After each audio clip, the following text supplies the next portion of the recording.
राज्यातील शेतकऱ्यांच्या प्रलंबित मागण्या आणि सरकारच्या कथित हुकुमशाही धोरणांविरोधात महाराष्ट्र प्रदेश काँग्रेस कमिटीने रणशिंग फुंकले आहे.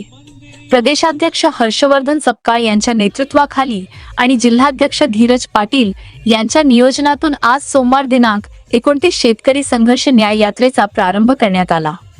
सुरतगाव येथून सुरू झालेली ही पदयात्रा शेतकऱ्यांच्या विविध प्रश्नांवर आवाज उठवत सायंकाळी तुळजापुरात पोहोचणार आहे. या यात्रेत प्रदेश सचिव अमर खानापुरे, स्मिता शहापूरकर, तालुकाध्यक्ष रामचंद आलुरे, जुबेर शेख यांच्यासह काँग्रेसचे पदाधिकारी आणि शेतकरी मोठ्या संख्येने सहभागी होणार आहेत. या संघर्ष यात्रेचा समारोप सायंकाळी 5 वाजता तुळजापूर येथील शारदा मंगल कार्यालय येथे एका भव्य जाहीर सभेने होणार आहे.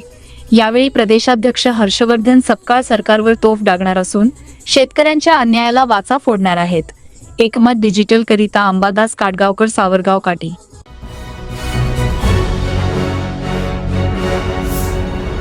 Thanks for watching Ekmat Digital.